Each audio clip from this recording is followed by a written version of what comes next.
तो hello everyone, this is नैतिक Gupta from NIT Kurukshetra. तो कैसे हो और आप सभी? आई होप आप सभी बहुत अच्छे होंगे। तो सबसे पहले आप सभी का बहुत बहुत स्वागत है हमारे प्यारे चैनल कॉन्सेप्ट फीलर्स पे। हमारी प्यारी सी ऑडियंस का बहुत बहुत स्वागत है हमारे प्यारे चैनल पे। तो यार तुम्हें सबको पता ही होगा हमारी फीलर्स वेलोसिटी करके सीरीज चल रही है। इसमें हम क्या कर रहे हैं, अब तक हमने रियल नंबर्स, पॉलिनोमियल्स 2 चैप्टर पूरे निपटा चुके हैं। क्या करते हैं, हर चैप्टर उठाते हैं और एक चैप्टर के जितने भी उसके अंदर टॉपिक्स हैं, जितने भी उसके अंदर टॉपिक हैं उसको हम डिटेल से पढ़ते हैं 10 मिनट के अंदर। साथ ही साथ उस 10 मिनट में हम प्रीवियस क्वेश्चन भी कर लेते हैं। और आज हम क्या करने वाले हैं, आज हम pair of linear equation in two variable की सेकंड वीडियो है ये इस फीलर्स वेलोसिटी सीरीज की। और इसमें आज हम ग्राफिकल मेथड देखेंगे 10 मिनट के अंदर और साथ ही साथ प्रीवियस क्वेश्चन भी करेंगे इस 10 मिनट में। ठीक है, तो ये 10 मिनट में भी हम देखने वाले हैं। तो सेट करते हैं, थोड़ी सी बात मेरे बारे में कर ले। तो भैया आप हो कौन? तो भाई माई सेल्फ नैतिक गुप्ता और मैं एनआईटी कुरुक्षेत्र में फिलहाल अभी सेकंड ईयर स्टूडेंट हूँ। और मेरे 12th बोर्ड में अगर अपनी बात करूँ थोड़ी बहुत, तो कि भैया आपको कौन, कोई कुछ भी बताएगा तो हम कुछ भी मान लेंगे। तो भाई थोड़ी बहुत बात तो मेरी मान सकते हो। मेरे 12th बोर्ड में मैथमेटिक्स में 100 में 100 नंबर आए थे और IIT जेईई मेंस में 98% आई थी। साथ ही साथ मैंने जेईई एडवांस निकाल रखा है और भी काफी कुछ है। ठीक है, वो सारी चीजें लग गई। तो लेकिन आज सबसे पहले हम क्या पढ़ने वाले हैं, सबसे पहले हम पढ़ेंगे ग्राफिकल मेथड कि भैया ग्राफिकल मेथड एक्चुअली में होता क्या है। ग्राफिकल मेथड तो भैया हम इसको डिटेल से देख लेंगे और बोर्ड में किस तरह क्वेश्चन आते हैं, साथ ही साथ हम लास्ट में प्रीवियस क्वेश्चन करके फील भी ले लेंगे इसकी। ठीक है भैया, भैया ग्राफिकल मेथड बेसिकली होता क्या है, मैंने घर को समझाता हूँ। देखो देखो, जैसे मान लो ये मैंने कोई ग्राफ बना दिया। ठीक है भैया, जैसे मान लो ये हो गई मेरी कोई भी, जैसे थोड़ा सा एक मिनट दोबारा बनाते हैं कुछ ऐसे। ठीक है, अब मान लो मैंने दो इक्वेशंस ली भैया। कौन कौन सी? दो इक्वेशन ली। पहले तो तुम्हें ये वाली बात पता होनी चाहिए, ग्राफिकल मेथड में मैंने ये वाली चीज बता रखी है क्या, कि इसकी जनरल फॉर्म क्या होती है, a1x plus b1 y plus c1 equals to 0 और a2x plus b2y plus c2 equals to 0। यहाँ पर मैंने क्या बताया था, ये भी बताया था कि a1 a2 b1 b2 इन चारों में से कोई भी 0 के बराबर नहीं होना चाहिए। अब ठीक है, ये सारी चीज बता रही है। ये सारी चीज नहीं पता तो भाई वीडियो देख के आओ, ठीक है, तरीके से। इससे पहले वाली वीडियो भी है, उसमें समझाइए चीज। ठीक है, चारों के चारों जीरो नहीं होने चाहिए। और साथ ही साथ मैंने ये बताया हुआ है कि जो a1 a2 b1 b2 है, ये सारे कोफिशिएंट्स है भाई। ये कोई ना कोई नंबर होगा मेरा, इनको वेरिएबल मत समझ बैठना। ये कोफिशिएंट्स हैं, बिलोंग्स टू रियल नंबर। ये साइन किस चीज का है भैया, ये साइन होता है भाई तुम्हारा बिलोंग्स टू का, बिलोंग्स टू आर। आर यानी रियल नंबर, यानी कुछ ना कुछ नंबर होंगे ये। इनको तुम गलती से भी वो मत समझ बैठना कि भैया ये कोई वेरिएबल है। वेरिएबल यहाँ पर एक्स और वाई है। ठीक है भैया, समझ में आ गई। मैंने कहा मैं दो इक्वेशन उठाता हूँ, कोई भी दो इक्वेशन। जैसे मान लो लेट से मैंने दो इक्वेशन उठाई। एक तो मैंने इक्वेशन उठाई x plus y equals to 1 और एक इक्वेशन ले ली मैंने x minus y equals to 1। कुछ और ले लेते हैं, x minus y equals to 2 ले लेते हैं। अब मैंने कहा दोनों को प्लॉट करने को ग्राफिकली आता है या नहीं आता है? मैंने कहा हाँ आता तो है। मैंने कहा अभी पिछली वीडियो में वही सिखाया कि ग्राफ पे किसी लाइन को कैसे ड्रॉ करते हैं। मैंने क्या बताया था, एक बार तो एक्स को 0 करो। ठीक है भैया, यहाँ पर एक बार हम एक्स को 0 कर देते हैं। मैंने कहा एक बार एक्स को 0 करो, कर दिया। अगर मैं पहली इक्वेशन में, ये फर्स्ट इक्वेशन है और ये फर्स्ट इक्वेशन का यही पूरा जो सेटअप है, और ये सेकंड इक्वेशन है तो ये सेकंड का सेटअप है। इक्वेशन है सेकंड। ठीक है, ठीक है भैया। अब सुनो, फर्स्ट इक्वेशन में भैया x plus y equals to 1 है। अगर मैंने एक्स को 0 डाला तो वाई की वैल्यू कितनी आ गई, 1 आ गई भैया। अगर मैंने वाई को 0 डाला यहाँ से तो एक्स की वैल्यू कितनी मिलेगी मेरे को, 1 मिलेगी। डाल के देखो यार, वाई को 0 डालो, एक्स की वैल्यू 1, एक्स को 0 डालो, वाई की वैल्यू 1। ठीक है भैया, मिल गई। अब मैंने कहा सेकंड इक्वेशन पे आएंगे ऐसे। अब सेकंड इक्वेशन में अगर मैंने एक्स की जगह 0 डाला तो वाई की वैल्यू कितनी मिली, एक्स की जगह भैया अगर हमने 0 डाला तो वाई की वैल्यू मिली -2। ढंग से देखना, माइनस वाई इक्वल टू आएगा, नहीं वाई की वैल्यू होगी -2। ठीक है भैया, अगर वाई की वैल्यू में 0 डाली तो क्या मिलेगा, तो एक्स की वैल्यू मिलेगी मेरे को 2। ठीक है भैया, कोई दिक्कत वाली बात नहीं है। मैंने कहा अब इनको प्लॉट करना आता है, बोले हाँ भैया बिल्कुल, अभी लास्ट लेक्चर में सीख के आए अच्छी तरह से। तो भैया देख लेते हैं इसको प्लॉट कैसे करते हैं, है ना। अब प्लॉट कैसे करते हैं वो देख लेते हैं। जब एक्स 0 है तो वाई 1 है। इधर थोड़ा मार्किंग कर लेते हैं, ये 1, ये तुम्हारा 2 हो गया, ये 3 हो गया। यहाँ पर भी ये 1, ये 2, ये 3 हो गया। यहाँ पर भी हल्की हल्की मार्किंग कर लेते हैं ना, ग्राफ बना रहे हैं। ये एक्स एक्सिस हो गई हमारी, कोई दिक्कत नहीं भैया। और ये वाई एक्सिस हो गई। ठीक है भैया, है ना। ये एक्स एक्सिस हो गई, ये वाई एक्सिस हो गई। यहाँ पर भी हल्का सा बना देते हैं, -1, ये -2। रफ ग्राफ है यार, समझ रहे हो तुम बातों को, बस फील लो तुम। मेजर तो यही है कि तुमको फिर समझ में आनी चाहिए चीजें बस। ठीक है, रफ का तुम फेयर तो बोर्ड में अपने बनाए जाओगे। ठीक है, अब देखो, जब x 0 है तो y 1 है, जब x 0 है तो y 1 है, यानी ये वाला पॉइंट। ठीक है, और जब x 1 है तो y 0 है, जब x 1 है तो y 0 है, यानी ये वाला पॉइंट। x 1 और y 0। ठीक है, पॉइंट प्लॉट तो करने आते हैं ना, और लास्ट वीडियो में समझाए भी है, देख के आओ अगर नहीं आते तो। और जब यहाँ इस वाले का अगर बनाना चाहूँ तो मैं ये क्या करने का, पहले तो उसको मैंने लाइन ड्रॉ कर लेता हूँ इस ग्राफ की। ये इस ग्राफ की लाइन ड्रॉ कर लो। मैंने कहा ठीक है, इस ग्राफ को पहले ड्रॉ कर लेते हैं एक बार। इस ग्राफ को किस ड्रॉ कर लें, कौन से कलर से, पिंक से कर लेते हैं। जब मैंने कहा इसको ड्रॉ कर लेते हैं, ये ऐसा तो कुछ ग्राफ बन रहा होगा। हाँ भैया बिल्कुल ठीक है, ऐसा से कुछ ग्राफ बन रहा होगा। मैंने कहा हाँ बिल्कुल ठीक है भैया। अब अगला ग्राफ देखते हैं। और अगले ग्राफ के लिए लाइन ड्रॉ करते हैं। अब इधर x0 है तो y -2 है। कलर चेंज कर लेते हैं, कंफ्यूज नहीं होंगे।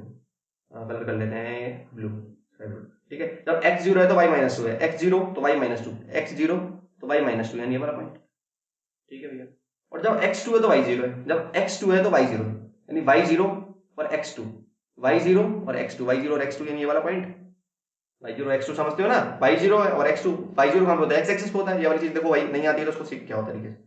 अब देखो इसका कलर चेंज कर लेते हैं, रुक जाओ लाइन का। इसको बनाते हैं हम, कौन से कलर से बनाए तुम बताओ।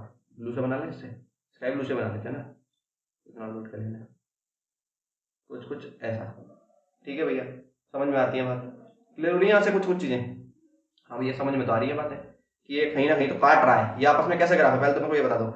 ये ग्राफ एक दूसरे को आपस में इंटरसेक्ट कर रहे हैं, ये ग्राफ इंटरसेक्ट कर रहे हैं। मैंने कहा ये दो इक्वेशन थी, x + y = 1, x - y = 2। अगर मैं दोनों इक्वेशन को सॉल्व करता हूं तो पता है मेरे को x की वैल्यू क्या मिलेगी, x की वैल्यू मिलेगी मेरे को ये देखो। अब देखो जो भी काटने वाला पॉइंट मिलता है ना मेरे को, दूसरे कलर से दिखाता हूँ, जो भी पॉइंट को ये मिला, ये जो काटने वाला पॉइंट है यही मेरा आंसर होता है, यही मेरा क्या होता है, आंसर होता है। आंसर होता है मतलब भैया ये बताओ कोऑर्डिनेट लिखने आते हैं या नहीं आते हैं। x, y करके हम किसी के भी कोऑर्डिनेट लिखते हैं, और x, y करके लिखते हैं।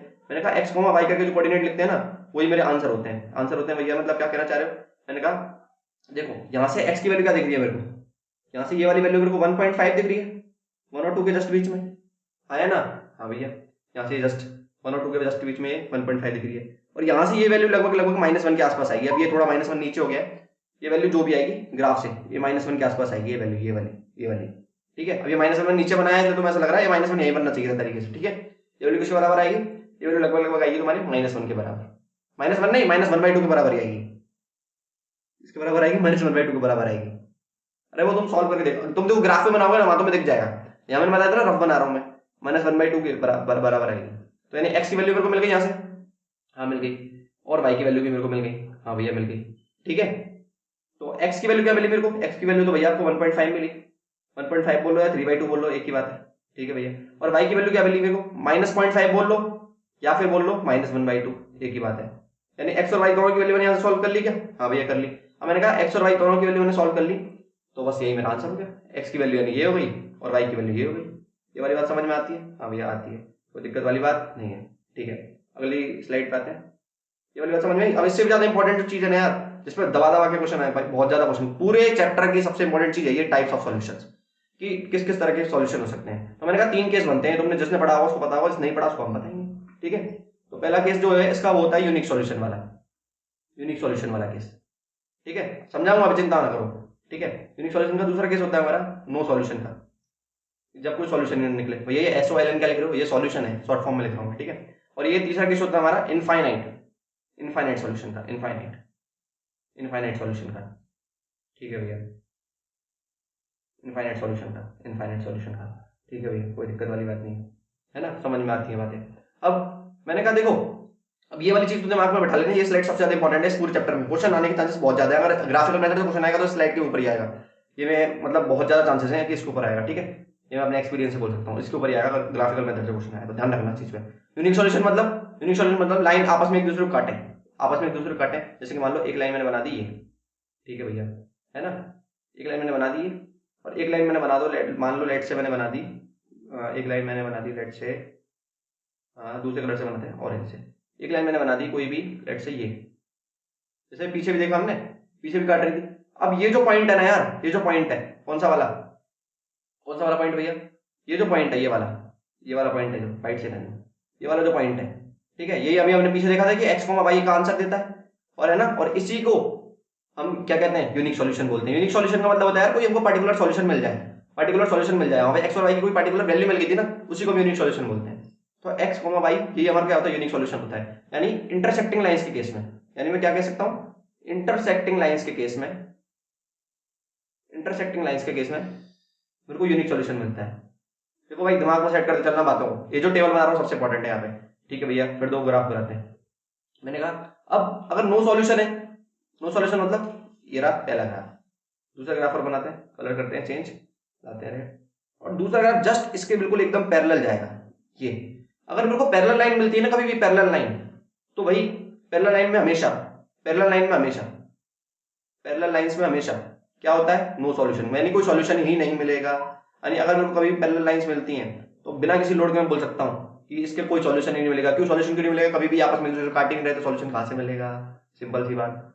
तीसरा ग्राफ बनाते हैं, इनफाइनाइट सॉल्यूशन वाली चीज देखते हैं कि इनफाइनाइट सॉल्यूशन कब होते हैं। मान लो कि मेरी एक इक्वेशन या एक लाइन ये बनी, ड्रॉ करनी तो आती है लाइन, और दूसरी लाइन मेरी क्या बनी, दूसरी लाइन बताता हूँ, दूसरी लाइन भी देखो, दूसरी लाइन मेरी बनी ये, इसके ऊपर जस्ट ओवरलैप होती है। भैया देख ही नहीं रही, मैंने कहा देखेगी नहीं, देखो कलर चेंज करके देखो, बताता हूँ तुम्हें। अभी देखो तुमने देखा कि रेड लाइन मेरी ये वाली थी, ये वाली, ये रही रेड लाइन, और ये पूरी क्या मेरी ऑरेंज लाइन है। समझ में आती है बात, यानी जब लाइन एक दूसरे के ऊपर ओवरलैप कर जाए, जब लाइन एक दूसरे के ऊपर क्या कर जाए, ओवरलैप कर जाए या कोलैप कर जाए, जब लाइन एक दूसरे को ओवरलैप कर जाए, ओवरलैपिंग वाला केस, ओवरलैपिंग लाइंस, अगर ऐसा चीज होती है तो उससे सीधे मैं बोल सकता हूँ जब ओवरलैप कर रही हूँ लाइंस तो वहां पर क्या होंगे, इनफाइनाइट सॉल्यूशन होंगे। अब सुनो इंपॉर्टेंट चीज, इससे तो क्वेश्चन आएगा ही आएगा, साथ ही साथ अब देखो कभी भी इंटरसेक्टिंग लाइंस होंगी ना तो सिस्टम कंसिस्टेंट रहेगा। अब क्यों रहेगा, कैसे रहेगा, तो वही वो डिटेल वीडियो है मेरी पूरी, उसको देख के आओ, वहां पे समझा सकता हूँ मैं। यहाँ पर हम जस्ट एक व्यू ले रहे हैं, ऊपर ओवरव्यू ले रहे हैं, ठीक है, तो हम डिटेल में इतनी ज्यादा नहीं सकते, और डिटेल समझना है तो फिर वो वीडियो में समझा रखा है। कंसिस्टेंट रहता है यूनिक सॉल्यूशन में, बस तुम तो ये याद रखो, नो सॉल्यूशन कभी भी दिखे, नो सॉल्यूशन कभी भी दिखे तो इनकंसिस्टेंट बोलना है।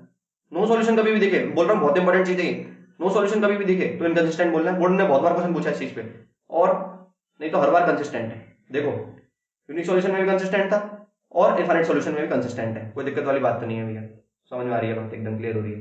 अब मैंने कहा ये दो चीज हो गई। अब एक इंपॉर्टेंट चीज हमने जो ऊपर देखी ली कि यूनिक सॉल्यूशन कब होता है, नो सॉल्यूशन कब होता है, इनफाइनाइट सॉल्यूशंस कब होते हैं। अगर ये तीन चीज तुम्हारी क्लियर है ना, तीन चीज तुम्हारी क्लियर है एकदम, तो भाई एकदम अगर ये तीन चीज क्लियर है तो मैं बोल रहा हूँ कि इससे क्वेश्चन कैसा भी आ जाए तुम्हारा क्वेश्चन रुकेगा ही नहीं, तुम्हारा क्वेश्चन एकदम सटाक से निकलेगा। देखो करते हैं सीबीएसई 2020 में आया क्वेश्चन है, इसको करते हैं सॉल्व फटाफट से, थोड़ा सा कॉन्फिडेंस लेते हैं। क्या बोल रहा है, फाइंड द वैल्यू ऑफ के for which the system of linear equations is inconsistent. कह रहा है ये दो इक्वेशन है और इनकंसिस्टेंट है, ठीक है। अब रुक जाओ यार, एक चीज और बतानी रहेगा, एक चीज और बतानी रहेगा जल्दीबाजी में, एक चीज इंपॉर्टेंट क्या बतानी रहेगी। देखो कभी भी ऐसा होता है unique solution, no solution, infinite solution वाले केस में, तो एक चीज इंपॉर्टेंट ये होती है कि वहां पर है ना, यहाँ पर जो हमने ये बात करी दो इक्वेशन होती थी, अभी पीछे बताया था a1x + b1y + c1 और a2x + b2y + c2 = 0, ये वाली इक्वेशन जो होती थी। और a1 a2 b1 b2 c1 c2 क्या है, कोफिशिएंट्स है x के y के और कांस्टेंट टर्म में। पता है तुम्हें ये वाली बात, मैंने लास्ट वीडियो में डिस्कस भी करी थी और पता होना चाहिए ये वाली बात कि जनरल फॉर्म होती है लाइन की, ठीक है। तो देखो अगर यूनिक सॉल्यूशन में कभी मेरा, तो ये देखो इसको मैं भाई हाईलाइट करके लिखता हूँ ग्रीन से, भाई ये बहुत इंपॉर्टेंट है, बहुत इंपॉर्टेंट है, इसमें बहुत ज्यादा क्वेश्चन आए, बहुत ज्यादा। बोर्ड्स की तुम हिस्ट्री उठा के देखना, प्रीवियस क्वेश्चन उठा के देखना, सबसे ज्यादा क्वेश्चन इस टॉपिक में अगर ग्राफिकल मेथड से पूछता है तो, ठीक है। तो क्या मैं सीधा बोल दूंगा a1/a2 जो है ना, a1/a2 ही b1/b2 के बराबर नहीं होगा। क्या भैया, a1/a2 ही b1/b2 के बराबर नहीं होगा, ये मैं सीधा बोल दूंगा देख के, अगर ये है तो। ये आया कैसे, वो देखो अभी मैंने बताया बहुत सारी चीज जानने का टाइम नहीं है, अभी बस तुम देख लो इन सारी चीजों को। a1/b1, a1/b1 नहीं, a1/a2 क्या बना रहा हूं मैं, a1/a2 इक्वल्स टू b1/b2 तो होगा, लेकिन c1/c2 के बराबर नहीं होगा, लेकिन c1/c2 के बराबर नहीं होगा, ठीक है भैया, कोई दिक्कत वाली बात नहीं है। अब मैंने कहा तीसरा इंपॉर्टेंट पॉइंट, इसको भी देखो थोड़ा इंपॉर्टेंट है कि a1/a2, अगर यार यहाँ पे थोड़ी फोटो के अगर अंदर छुप रहा हो तो देख लो ऊपर थोड़ा, a1/a2 कंसिस्ट करके लिख रहा हूँ, इक्वल टू b1/b2 भी होगा और c1/c2 के बराबर भी होगा। क्या बोला मैं, a1/a2, b1/b2 और c1/c2 ये तीनों आपस में एक दूसरे के बराबर होंगे, और c1/c2 ये तीनों आपस में एक दूसरे के बराबर होंगे, ठीक है भैया। ये इंपॉर्टेंट चीज है, ग्रीन से जो लिखी है बहुत ज्यादा इंपॉर्टेंट चीज है, इसको देख लो। अब देखो अगली चीज पे आते हैं। अब इसे बोला कि क्वेश्चन में क्या बोल रहा था कि ये सॉल्यूशन कैसा है, इनकंसिस्टेंट है। अब इनकंसिस्टेंट का मतलब, इनकंसिस्टेंट का मतलब भैया अभी हमने पिछली स्लाइड पे देखा, क्या देखा इनकंसिस्टेंट का मतलब, इनकंसिस्टेंट का मतलब हमने देखा भैया नो सॉल्यूशन, और नो सॉल्यूशन हमने देखा कि a1/a2 b1/b2 के बराबर होता है, लेकिन c1/c2 के बराबर नहीं होता है। मैंने कहा ठीक है लगा देंगे इसी चीज को, क्या लगा देंगे कि a1/a2 जो है वो b1/b2 के बराबर होगा, लेकिन c1/c2 के बराबर नहीं होगा, जो आपने बोला था भैया, ठीक है। और ये कौन सा केस है मेरे को पता भैया, ये नो सॉल्यूशन वाला केस है, इनकंसिस्टेंट का भी दिख जाता नो सॉल्यूशन वाला केस होता है, ये वाली बात मुझे एकदम तरीके से पता है। मैंने कहा ठीक है। अब इधर देखो, इधर देखो, इधर a1/a2 यानी इधर से a1 इसका कोएफिशिएंट, ये क्या दिख रहा है मेरे को, a1 तो भैया मेरे को 1 दिख रहा है, a2 मेरे को 5 दिख रहा है, ठीक है भाई।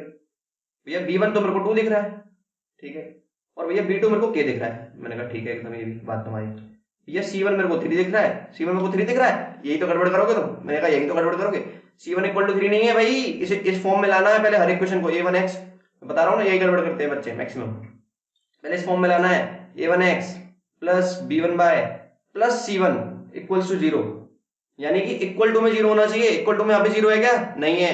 तो उसको क्या करूंगा मैं, इसको ऐसे भी लिख सकता हूं मैं x plus y x plus two y minus 3 equals to 0। क्या अभी इस फॉर्म में आ गया? अभी इस फॉर्म में आ गया? हाँ भैया अभी इस फॉर्म में आ गया। तो उसको भाई इधर लाना है पहले। अब बोलूंगा मैं c1 कितना, हालांकि इस क्वेश्चन में c1 c2 कोई काम नहीं है, लेकिन फिर भी मैं समझाया है, कंसेप्ट इंपॉर्टेंट था। c1 है -3 और c2 है तुम्हारा 7। तो भाई k की वैल्यू निकालनी थी, क्रॉस मल्टीप्लाई करो, आंसर निकाल लो। k की वैल्यू कितनी हो जाएगी? 10 हो जाएगी। k की वैल्यू कितनी हो जाएगी? 10 हो जाएगी। आंसर खत्म। कितनी जल्दी कर लिया, आसानी से कर लिया। कंसेप्ट पता था, मैंने डिटेल समझाया एक बार, इसलिए थोड़ा सा टाइम लग गया, थोड़ी सी लेंथी हो गई वीडियो, ये तो और जल्दी कर देते इसको। ठीक है, अब भाई जिसको समझ में आई सारी चीजें, उसका एक काम तो बनता ही है, फटाफट से चैनल को शेयर कर दो अपने दोस्तों में, फटाफट से भाई, छुपा के मत रखो ऐसे कंटेंट को। और लाइक करो वीडियो को अगर पसंद आ रही है तो, और सब्सक्राइब करके ना जाना मत, अभी तो पूरे चैप्टर आने बाकी हैं, अभी तो कुछ नहीं है।